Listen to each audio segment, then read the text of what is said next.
আসলে ও মন হাসায়া ও মন যেতে যাবে কান্দায়া ওরে দম ফুরাইলে রঙের জলসা যাইব শেষ হইয়া দম ফুরাইলে রঙের জলসা যাইব শেষ হইয়া সৃষ্টিকর্তার ইশারাতে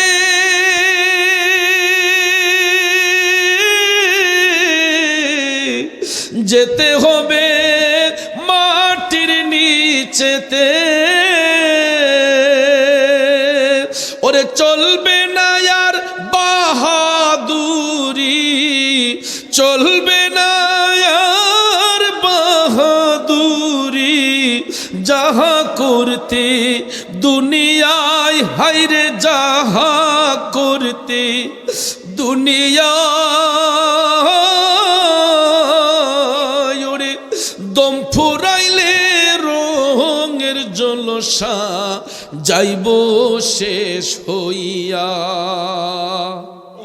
ওরে 14 পুরুষ যেথাই গেছে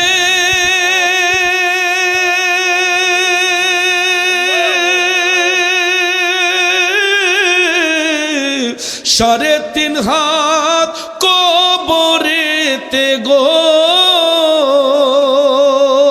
আরে যেতে হবে সবই ছাড়ি যেতে হবে সবই ছাড়ি দুয়া কলমা পড়িয়া হায়রে দুয়া কলমা পড়িয়া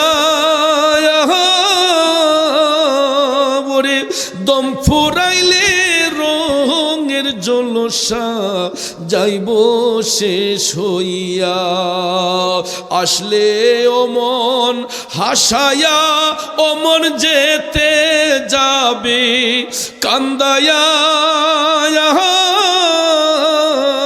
ওরে দম ফুরাইলে রঙের জলসা যাইব শেষ হইয়া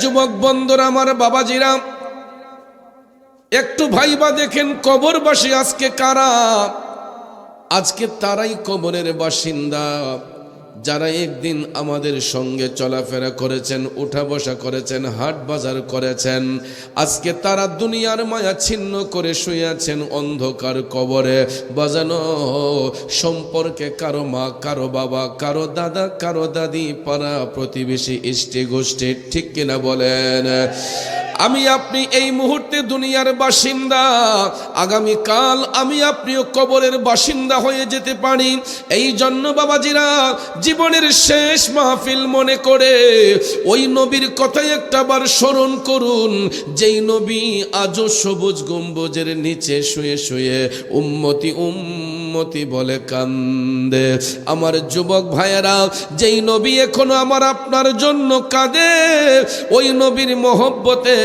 দুরূদ শরীফের আওয়াজ আসতে হবে নাকি জোরে হবে তাইলে আকাশ বাতাস মুখরিত করে জবানটা ছেড়ে দিয়া সবাই আমার সাথে পড়ুন আল্লাহুম্মা সাল্লি সাইয়্যিদিনা মাওলানা মুহাম্মদ ওয়া আলা আলি সাইয়্যিদিনা মাওলানা যুবক বন্ধুরা আমার বাবাজিরা ঘড়ির কাঁটার মধ্যে তাকায়া দেখুন রাত 1টা ওভার হয়ে গেছে অনেকের কাছে হয়তো লাগতে হয়ে গেছে কথাটা যদিও সত্য হয় একটা কথা মনে রাখবেন রাত যত গভীর হয় প্রেম তত মধুর হয় ঠিক কিনা বলেন কারণ রাত যখন 12টা ওভার হয়ে যায় দুনিয়ালোভী মানুষগুলা সবাই ঘুমের ঘরে যায় তখন আল্লাহ প্রেমিক রসুল প্রেমিক বান্দাগুলা আরামের ঘুম হারাম করে দিয়া এরা মৌলাকে পাবার জন্য ব্যস্ত হইয়া যায়। বাজানো, এই সময়টা এমন একটা সময় মৌলা পাকের সঙ্গে বান্দার একটা প্রেমের কালেকশন ফিট হয়। জীবনে তো আমরা কত প্রেমে আবদ্ধ হইলাম, কিন্তু বাজান দুনিয়ার ফষ্টি নষ্টি প্রেমের মধ্যে বাধা আছে, সার্থকতা আছে, অনেক স্বার্থতা আছে।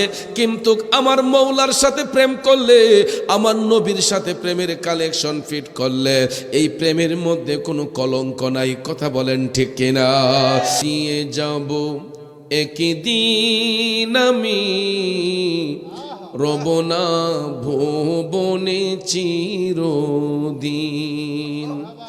ক্ষমা করে দিও তোমরা আমায়, ভুল করে থাকি যদি কোনো দিন। হারিয়ে যাব একদিন আমি, রব না ভুবনে চিরদিন।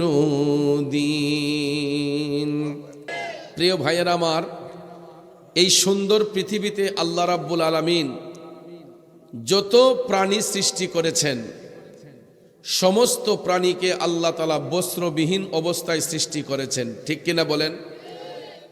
আমরাও কিন্তু এটা থেকে আলাদা নয়।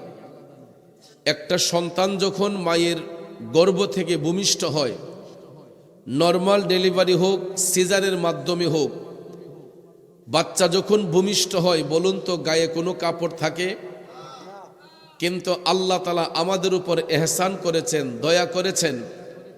যদিও আমরা মায়ের লজ্জাস্থান দিয়ে বা সিজারের মাধ্যমে দুনিয়াতে ভূমিষ্ঠ হই, দুনিয়াতে আসার সাথে সাথে ডাক্তার সাহেবের মাধ্যমে বা দাইমার মাধ্যমে অন্য আরেকজনের কোলে দেওয়ার আগেই আমার আপনার গায়ে শুকনো একটা কাঁথা দিয়ে বা টাওয়াল দিয়ে আমাদের লজ্জাস্থানকে হেফাজত করে অন্যর কোলে দেওয়া হয়। কথা কোন ঠিক কিনা?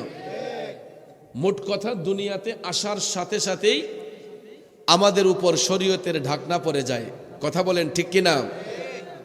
যদিও বাচ্চাটা উলঙ্গ হয়ে বস্ত্রবিহীন অবস্থায় আসে, আসার সাথে সাথেই তার গায়ে সতর ঢাকার জন্য কাপড়ের ব্যবস্থা করে দেয়া হয়েছে। তাহলে আল্লাহ রাব্বুল আলামিন আমাদের প্রতি কত এহসান করেছেন, কত দয়া করেছেন। কারণ আমরা পৃথিবীর শ্রেষ্ঠ জাতি। কথা বলেন ঠিক কিনা? তো এই শ্রেষ্ঠ জাতি হওয়ার পরে আল্লাহ তাআলা আমাদেরকে দুইটা দিক নির্ণয় করে দিয়েছেন। একটা হলো হালাল পথ, একটা হারাম পথ। একটা ঈমানের পথ, একটা বেঈমানের পথ। কথা কোন ঠিক কিনা? একটা সত্যের পথ, একটা মিথ্যার পথ। যারা সত্যকে গ্রহণ করবে, যাদের ঈমানের কুটি মজবুত হবে, এরা বান্দা থেকে আল্লাহর বন্ধু হয়ে মালিকের কাছ থেকে পুরস্কার গ্রহণ করবে। আর যারা শুধু আল্লাহর বান্দা পরিচয় দিয়ে সমাজের মধ্যে দুর্নীতি করবে, মিথ্যা বলবে, মানুষের প্রতি জুলুম করবে, কুফরি করবে, এরা জাহান্নামের অধিবাসী হয়ে যাবে। কথা কোন ঠিক কিনা? ভাইয়ের আমার, বন্ধুরা আমার, রাত গভীর, লম্বা চড়া কথা বলে আপনাদের মনোযোগ নষ্ট করব না।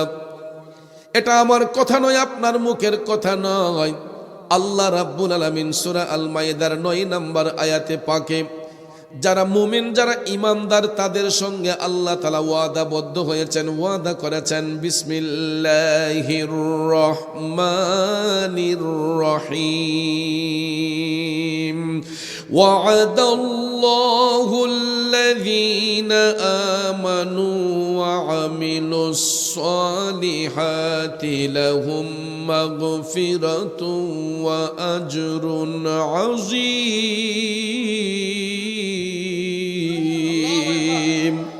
জোরে বলেন, ঘোষণাটা কার?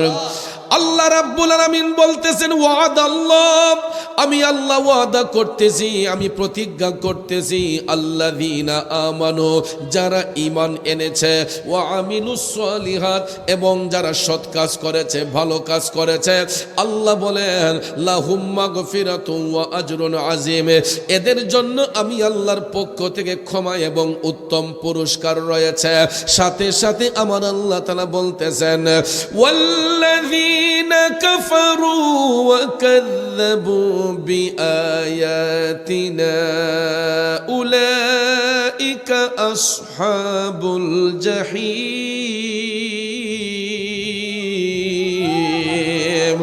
আল্লাহ রাব্বুল আলামিন বলে যারা কুফরি করেছে আমার বিধানকে যারা মিথ্যা প্রতিপন্ন করেছে এরা জাহান্নামের অধিবাসী হয়ে যাবে এরা জাহান্নামের অধিবাসী হয়ে যাবে আর যারা ঈমান এনেছে সৎ কাজ করেছে ভালো কাজ করেছে আল্লাহ বলেন তাদের জন্য আমি আল্লাহর পক্ষ থেকে ক্ষমা এবং উত্তম পুরস্কার রয়েছে আর ওই পুরস্কারটা কেমন পরিমাণ হবে এই বিষয়ে তাফসিরে রুহুল বয়ান প্রমাণ করেছে আল্লাহ রাব্বুল আলামিন ওই সমস্ত ব্যক্তিদেরকে পুরস্কৃত করবেন যারা হবে মুমিন যারা হবে ঈমানদার যারা সমাজের মধ্যে নেক আমল করেছে দুনিয়ার জমিনে যারা নেক বন্দেগী করেছে ওই সমস্ত ব্যক্তিগুলা দুনিয়াতে যেমন আল্লাহর কাছে প্রিয় হয় এরা কবরের মধ্যে যাওয়ার পর আমার আল্লাহর কাছে দামি হয় আর ওই সমস্ত ঈমানদার ব্যক্তিরা দুনিয়াতে যেমন তাদের কোনো চিন্তা হয় না কবরের মধ্যে তাদের কোনো চিন্তা নাই কারণ ভাইয়ের আমার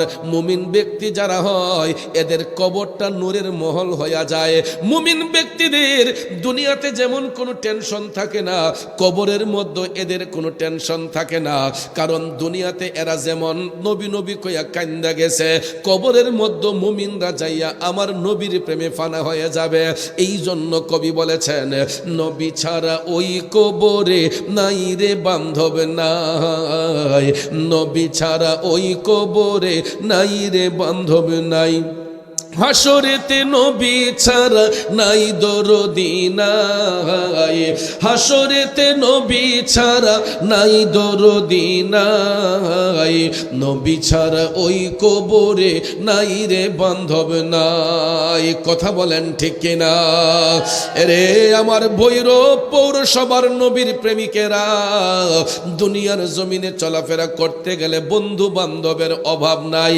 ভালোবাসার মানুষের অভাব নাই কিন্তু খোদাই না করুক এই মুহূর্তে যদি আমার আপনার মরণ হইয়া যায় গো আপনারা বলেন কবরের মধ্যে কেউ কি কারো আপন হয় এ নবীর প্রেমিকেরা এই যে দেখেন জান্নাতের বাগানে আমরা বসেছি একজনের কাঁধের সঙ্গে আর একজনের কাঁধ লাগিয়ে বসছি একজনের সামনাসামনি আর একজন বসছে আমি যদি একটা ব্যথা পাই আমি হাজী রুবেল হোসেন সাহেবরে বলতে পারবো আমি একটা ব্যথা পাইছে হাজী রুবেল হোসেন যদি একটা ব্যথা পায় আমাকে বলতে পারবে চৌধুরী সাহেব আমি একটা ব্যথা পেয়েছি এই রকম ভাবে দেখেন না তাকাইয়া এই একটা সামিয়ানার নিচে আমরা কত কত শত মানুষ বসেছে একজনের মনের কথা আর একজনকে বলতে পারতেছে এ পঞ্চবটির বাবাজিরা রে একটু কবরস্থানের মধ্যে তাকাইয়া দেখেন কবরগুলা যদিও পাশাপাশি হয় একটা গুরুস্থানের ভিতরে কত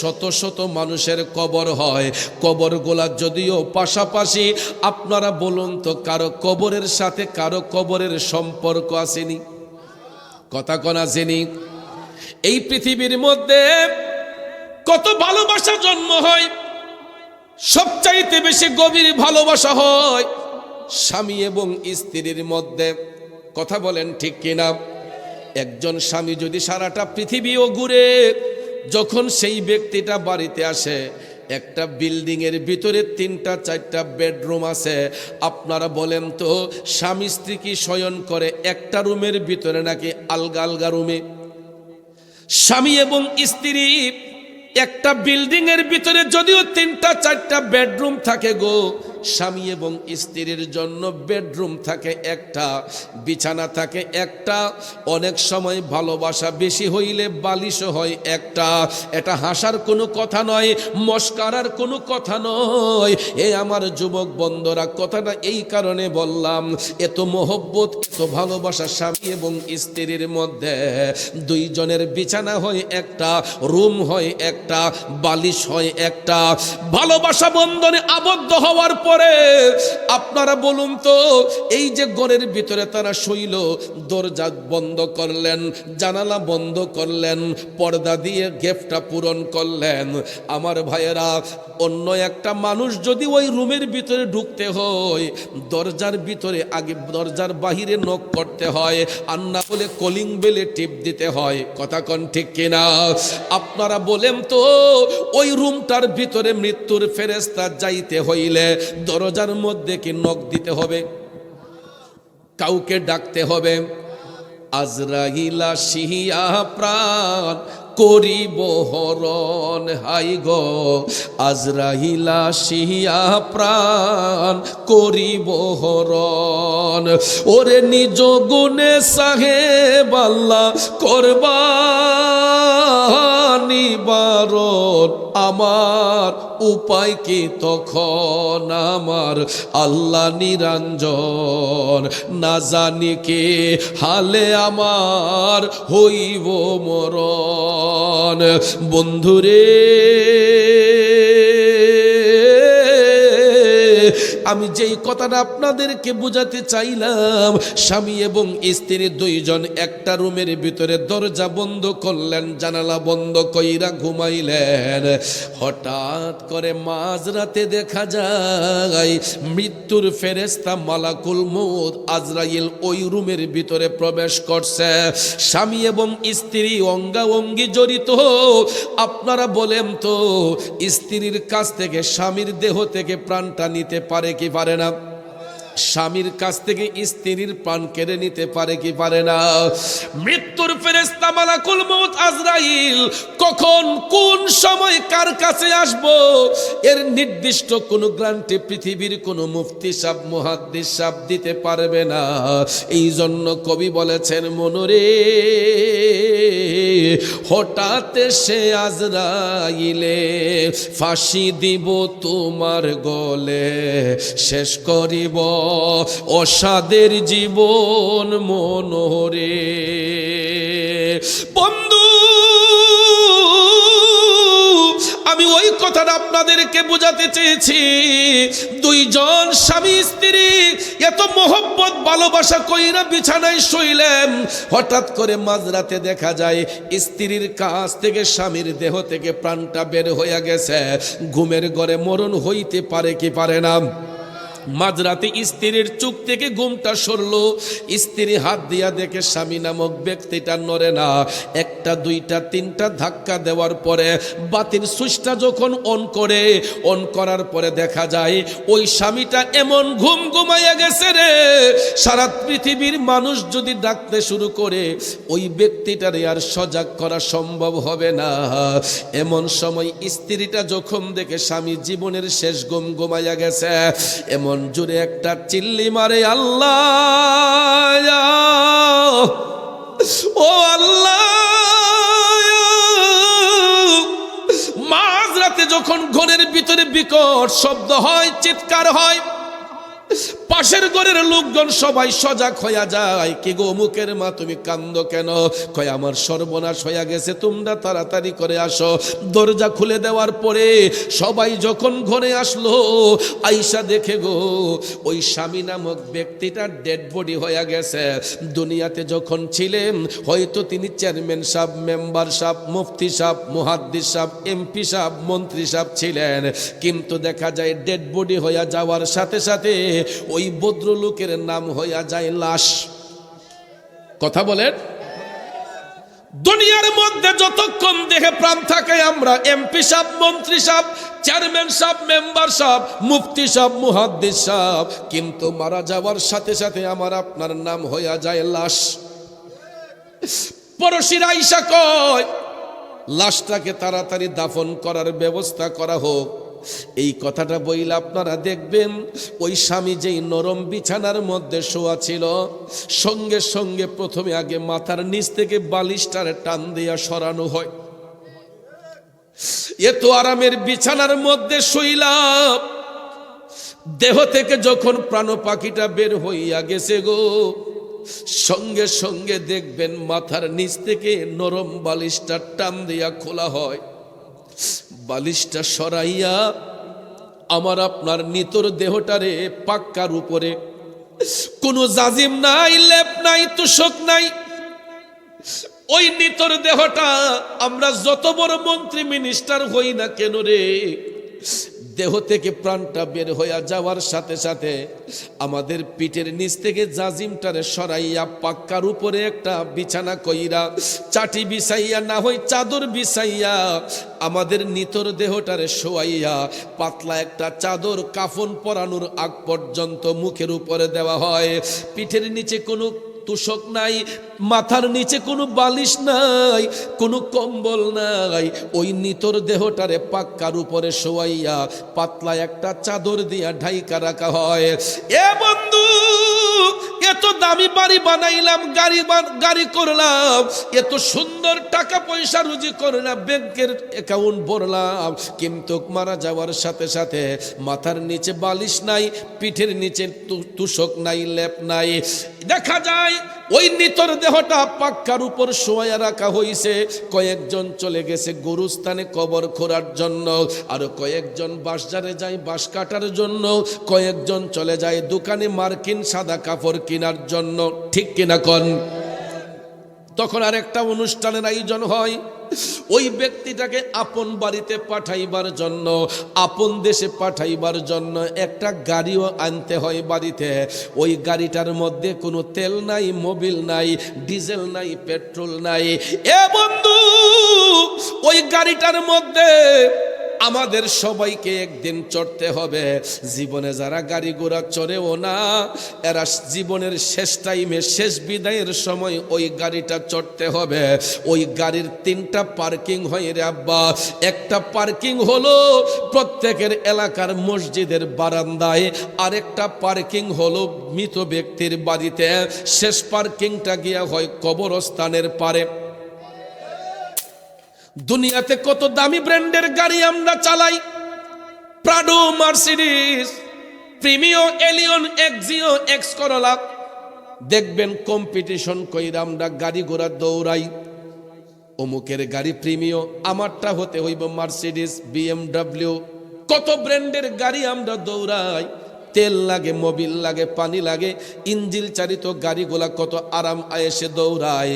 কিন্তু আজকে যদি ওই এলাকার সবচেয়ে বড় শিল্পপতি মারা যায়, ওই এলাকার সবচেয়ে বড় শিল্পপতি যদি মারা যায়, মসজিদের বারান্দার মধ্যে যেই গাড়িটা আছে বাজাম, ওই গাড়িটার চড়তে হবে কি হবে না? আজকে যদি এই এলাকার একটা গরিব লোক মারা যায়, ওই লোকের জন্য ওই গাড়িটা বরাদ্দ আছে না নাই? শিল্পপতির জন্য যেই গাড়ি, মধ্যবিত্তের জন্য সেই গাড়ি, নিম্ন শ্রেণীর ব্যক্তির জন্য একই গাড়ি। এই গাড়ির পাশনাও এক সমান, দৈর্ঘ্যটাও এক সমান। এই গাড়িটা চালাইতে হইলে 4জন মানুষ পায়ের উপর ভর কইরা কান্দে লইয়া গাড়িটারে আনতে হয়। কথা বলেন ঠিক কিনা? দুনিয়ার সব গাড়ির ড্রাইভার থাকে একজন, কিন্তু আপন দেশে যেই গাড়িটা নিয়ে যাইব, ওই গাড়ির মধ্যে সর্বনিম্ন ড্রাইভার হলো 4জন। কয়জন? সর্বনিম্ন ড্রাইভার হলো 4জন। এরপর দেখবেন ওই গাড়িটারে নেওয়ার জন্য আরো কতজন সহযোগিতা করে গাড়িটার মধ্যে হাত দেয়। এই গাড়ি অন্য কোনো গাড়ি না, ওই গাড়িটার একটা নাম হলো খাটিয়া। এক এক দেশের ভাষায় এক একটা বলে, কিন্তু বাজান ওই খাটিয়াটা মসজিদের বারান্দা থেকে মৃত ব্যক্তির বাড়িতে আনা হয়। এরপরে দেখবেন বড়ই পাতার গরম জল দিয়া, গোসলটা দিয়া দোকান থেকে আনা 3.5 টুকরো মার্কিন কাপড়। চাইলে কি 1 টুকরা বাড়ানো যাইব? কথা কয় না। আমার বাবা শিল্পপতি, আমি যদি বলি যে আমার আব্বারে আমি লাল রঙের কাপড় দিয়ে দিমু, হইব নি? আমার বাপ এলাকার মন্ত্রী, আমি যদি বলি আব্বারে কালা কাপড় দিয়ে দিমু সাজাইয়া, হইব নি? সবার রঙের পোশাক কি হবে? সবার গায়ের পোশাকের রং কি হবে? গরিব লোকের জন্য যেই সাদা মার্কিন কাপড়, শিল্পপতি, এমপি, মন্ত্রীর জন্য এই সাদা মার্কিন কাপড়। ঠিক কিনা কন? এ নবীর প্রেমিকেরা, চাইলেও এক টুকরা কাপড় বেশি দেওয়া যাবে না, যাবে না। মহিলা মা বোন যদি মারা যায় এদের জন্য হবে 5 টুকরা সাদা মার্কিন কাপড়। পুরুষ লোকটা যদি মারা যায় ওই লোকের জন্য হবে 3 টুকরা সাদা মার্কিন কাপড়।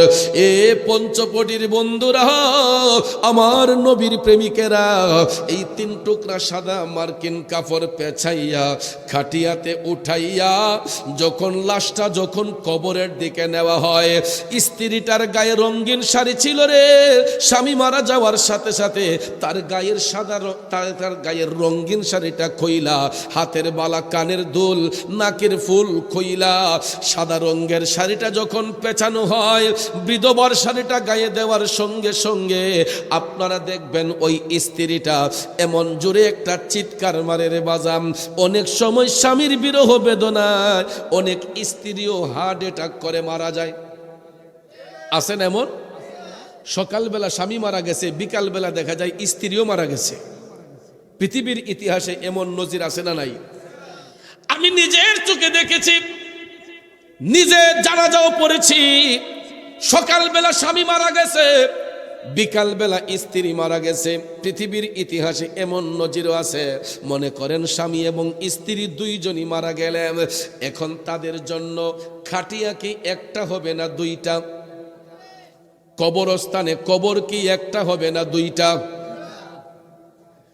অথচ দেখেন দুনিয়ার জমিনে তাদের রুম ছিল একটা, বিছানা ছিল একটা, বালিশ ছিল একটা, কিন্তু ডেড বডি হয়ে যাওয়ার সাথে সাথে, ডেড বডি হয়ে যাওয়ার সাথে সাথে তাদের জন্য কবর হবে কয়টা? মাঝখানে কোনো ফাঁক থাকেনি যে তারা তো স্বামী এবং স্ত্রী, এর আর মাঝখানে কবরের মাঝখানে একটু ফাঁক রেখে দিই? এমন হইব? এ নবীর প্রেমিকেরা, দুনিয়ার মধ্যে স্বামী এবং স্ত্রীর বিছানা ছিল একটা, রুম ছিল একটা, বালিশ ছিল একটা, কিন্তু ডেড বডি হয়ে যাওয়ার সাথে সাথে তাদের জন্য গুরুস্থানে কবর হবে দুইটা। কবরগুলা যদিও পাশাপাশি হয়, আপনারা বলেন কারো কবরের সাথে কারো কবরের কোনো সম্পর্ক থাকবো নি? বন্ধুরে, স্বামীর কবরে স্বামী, স্ত্রীর কবরে স্ত্রী। এই জন্য কবি বলেছেন, মনরে মরণ কথা করো স্মরণ, স্ত্রী পুত্র কেউ নয় আপন, ধনরত্ন সবিও কারণ মনরে। ঠিক না বেঠে? ওরে তুই মরিলে,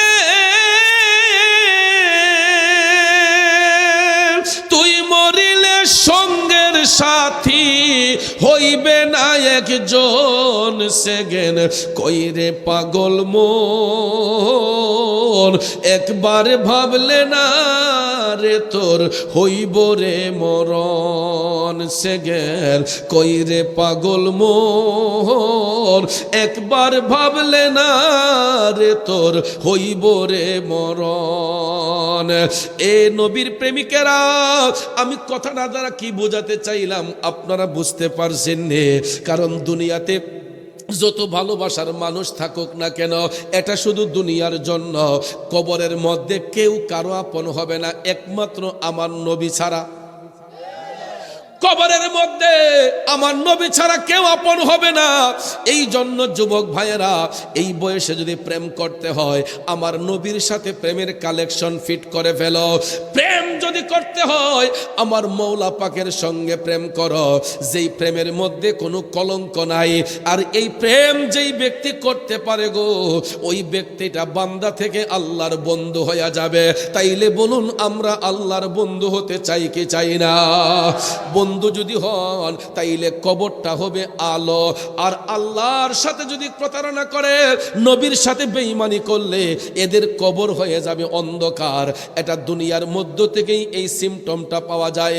আমার মদিনার কামলিওয়ালা নবী, মায়ার নবী, দয়ার নবী বলেছেন, যখন কোনো বেবিচারী ব্যক্তি, যখন কোনো বেঈমান মুনাফিকের মৃত্যুর যন্ত্রণা হয়, মৃত্যুর যন্ত্রণা সবারই হবে।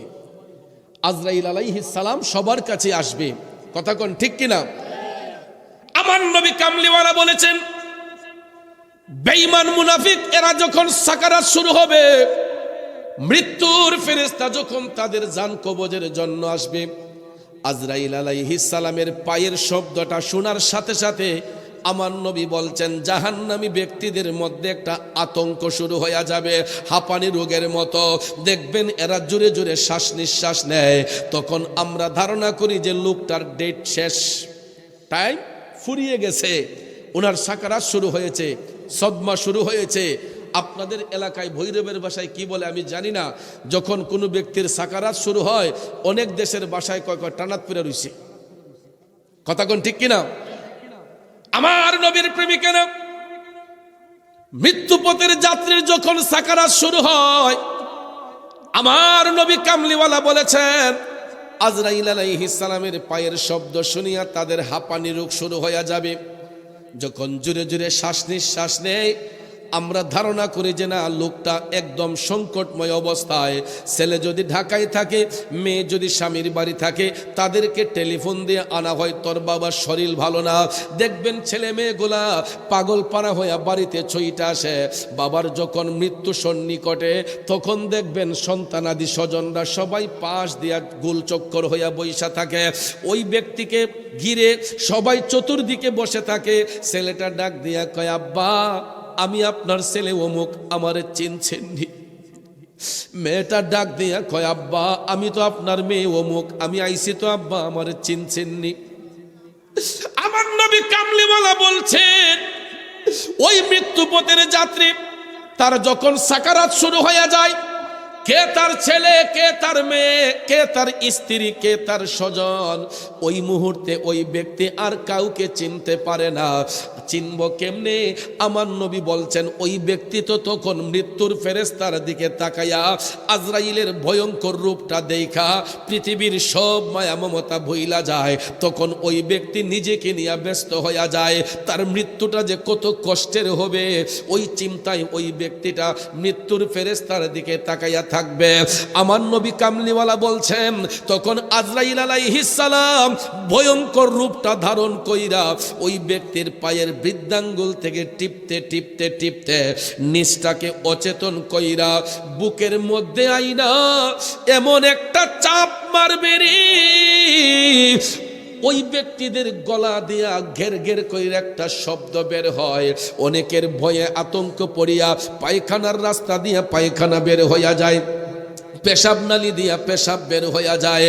লক্ষ্য করে দেখবেন ইন্তেকালের পরে যারা মৃত ব্যক্তির গোসল দেয়, ইন্তেকালের পরে যারা মৃত ব্যক্তির গোসল দেয় তাদেরকে জিজ্ঞেস করে দেখবেন, কিছু কিছু মানুষ মারা যাবার পরে তাদেরকে যখন ধৌত করা হয় অনেকের পায়খানার রাস্তা দিয়ে ময়লা পাওয়া যায়, লুঙ্গির মধ্যে পেশাবের দুর্গন্ধ পাওয়া যায়।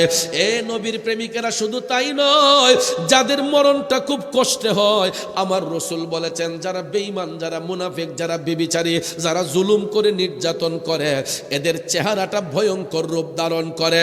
আপনারা লক্ষ্য করে দেখবেন কিছু কিছু মানুষ ইন্তেকালের পরে তাদের চোখটা খোলা থাকে, বন্ধ করার টাইম পায় না। আজরাইলের ভয়ঙ্কর চিপে যখন তাকাইয়া থাকে চোখের পাতি ফেলার সময় পর্যন্ত পায় না। অনেকের দেখবেন প্রাণ পাখি খোলা থাকে এবং চেহারাটা বিদ্রুপের মতো হইয়া যায়। রাস্তাঘাটে হাইটা দেখবেন লোক মুখে কথা বলে, আহ যেমন জ্বালাইয়া গেছিল তার মরণ এমন কষ্ট হয়েছে।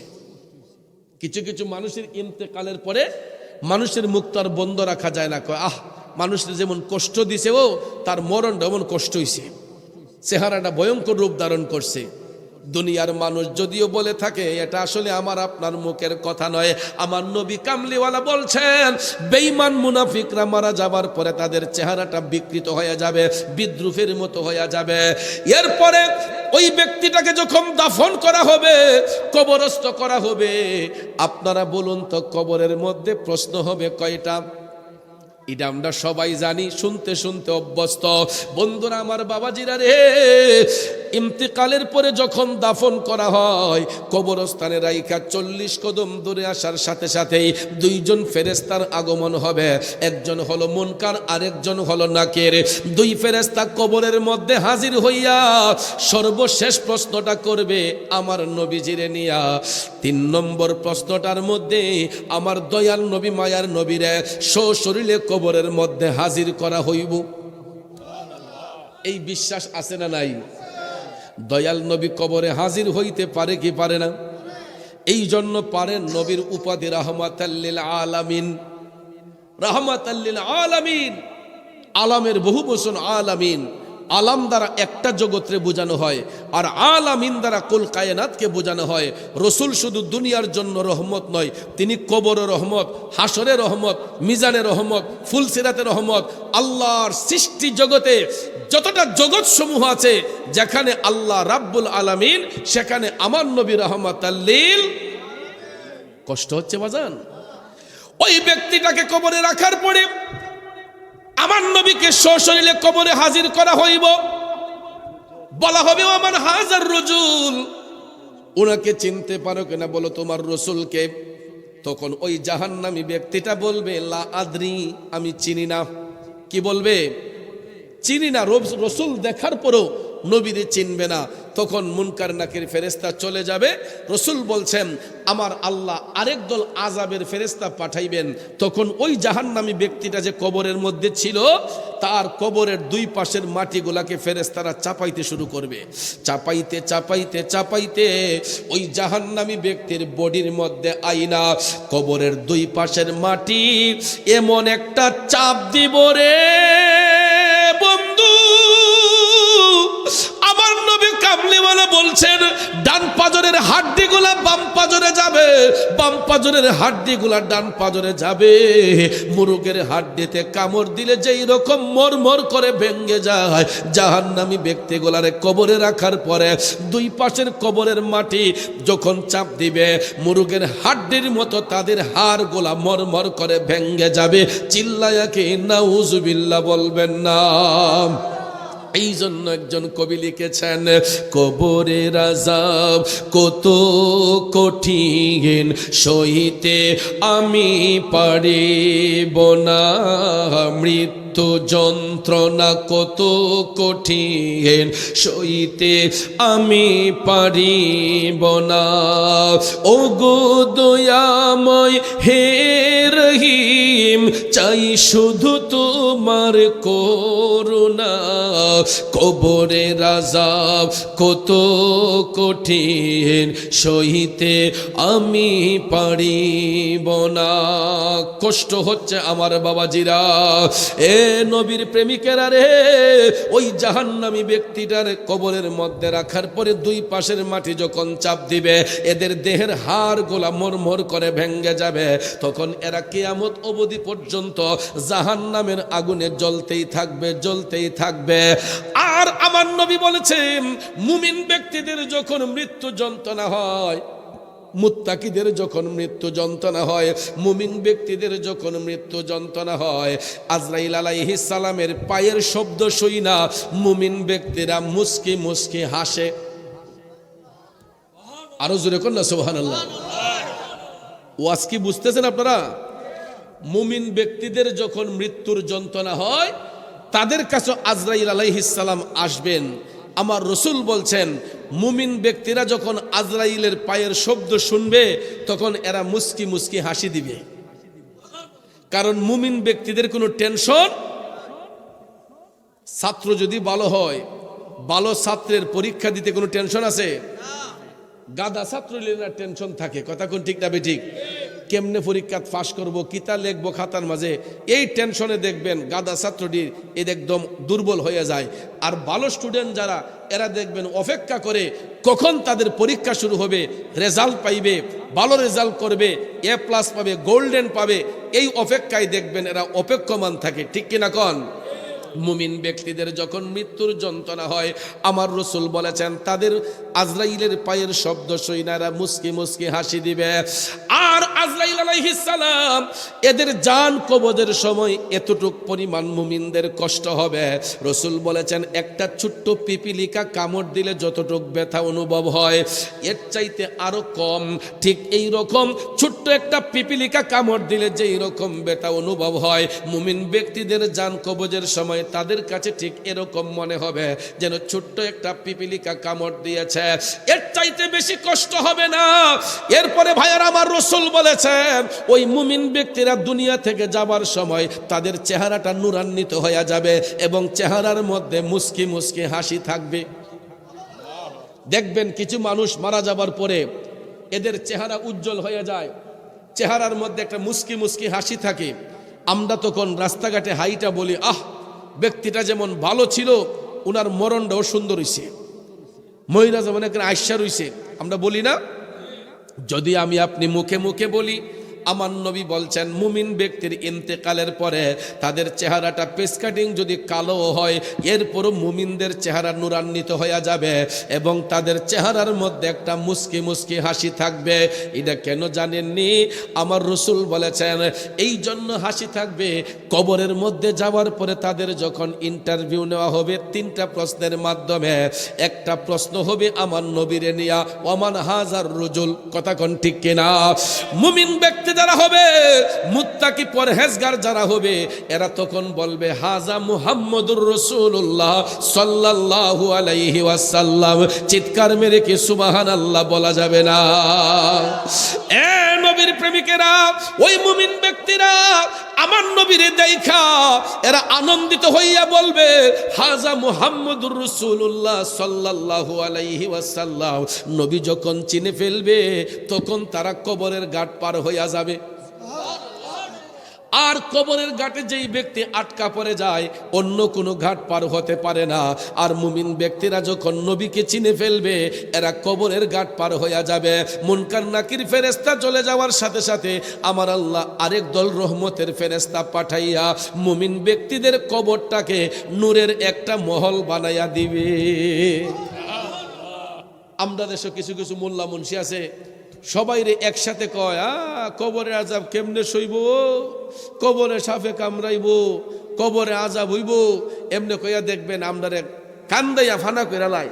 একটা কথা মনে রাখবেন, মুমিন ব্যক্তিদের কবরে সাপ আসবে না, মুমিন ব্যক্তিদেরকে কবরে রাখলে গুরজে মারবে না, মুমিন ব্যক্তিদেরকে কবরে রাখলে পরে তাদের কবরে কোনো আযাব হবে না। আযাব হবে ওই সমস্ত বেবিচারী জাহান্নামী বেঈমান মুনাফিকের কবরে, যারা ইসলাম নিয়ে চিনিমিনি করেছে, বেঈমানি করেছে, মুনাফিকি করেছে, এদের কবর হবে অন্ধকার। এদেরকে কবরে রাখলে পরে সাপে কাটবে, গুরজে মারবে। যারা সমাজে হারাম খাইবে, সুদ ঘুষের ব্যবসা করবে, হারাম ব্যবসা করবে, মানুষের প্রতি জুলুম করবে, নির্যাতন করবে, এদেরকে কবরে রাখার পরে সাপে কামড়াইব, গুরজে মারব, এদের কবরের মধ্যে আযাব হইব। আর মুমিন ব্যক্তিদের কবরটা নূরের মহল হইয়া যাইব। তাইলে বলুন আমরা মুমিন হতে চাই কি চাই না? তাইলে যেহেতু আজকে কবরবাসীর স্মরণে মাহফিল, আমি এই কবরবাসী নিয়ে দুই একটি কথা বললাম যে আমরা আমাদের চরিত্র, আমাদের আখলাক যদি সুন্দর হয়, দুনিয়া ছেড়ে যাবার পরে কবরটা আমাদের নূরের আলো হবে। আর যদি দুনিয়ার মধ্য থেকে চিটারি বাটফারি বেঈমানি দুর্নীতি করে যাই তাহলে আমার আপনার কবর হবে অন্ধকার। একটু আগেও আমি মাহফিলে আসার পথে ঘোড়াকান্দার রাস্তায় আমি দেখলাম কতগুলা যুবক খাটিয়া কান্দে লইয়া, কোদাল হাতে নিয়া, এরা গুরুস্থান থেকে হয়তো কাউকে দাফন করে আসছে। আমি জানি না পুরুষ নাকি মহিলা মারা গেছে, কিন্তু আমি তাদেরকে দেখা ভাবলাম যারা এই মাত্র কোনো একজনকে দাফন কইরা আসছে। এ বন্ধু, এইরকম প্রতিনিয়ত রাস্তাঘাটে চলার সময় প্রায় চোখের মধ্যে পড়ে কত খাটিয়ার মধ্যে কত লাশ নিয়ে গুরুস্থানের পারে যাওয়া হইতেছে। আমি মনে মনে ভাবি গো, না জানি কোন দিন এই খাটিয়াটা আমার জন্য বরাদ্দ হইয়া যাবে, না জানি কোন দিন এই খাটিয়ার মধ্যে আমাকে উঠতে হবে। এ বন্ধু, আমার নবী কামলিওয়ালা বলেছেন যেই ব্যক্তি প্রতিদিন অন্তত 40 বার মরণের কথা স্মরণ রাখে ওই ব্যক্তি বেঈমান হইয়া মরবে না, আল্লাহ তাকে ঈমানের সহিত মরণ দান করবে।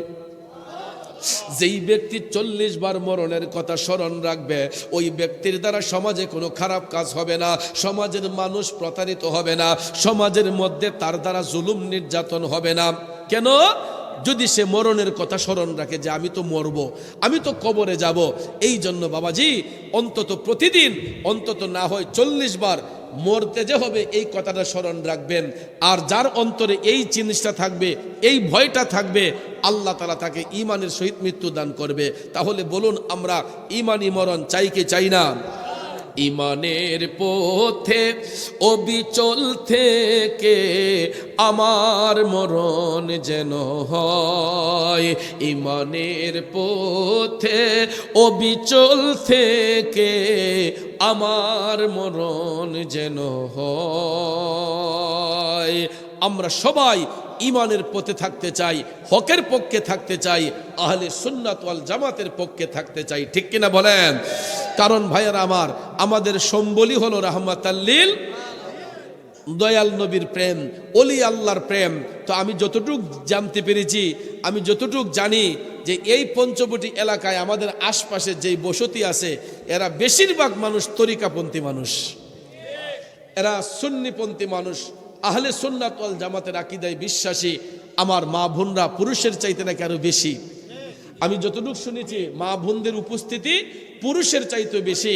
তবে একটা জিনিস ভৈরববাসীকে মোবারকবাদ, ধন্যবাদ জানাতে হয় যে আমরা প্রায় জায়গায় দেখি 12টা 1টার পরেই আর মানুষ প্যান্ডেলে থাকে না। একমাত্র ভৈরবের জমিন আমি দেখছি যে রাত যত বাড়ে শ্রোতা তত বাড়ে, রাত যত বেশি হয় শ্রোতাও তত বেশি হয়।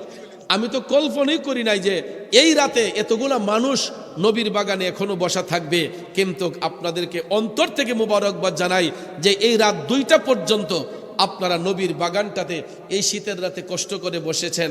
তবে আমরা এই মাহফিল হওয়াতে যতটুক না খুশি, আজকে এলাকার কবরবাসীর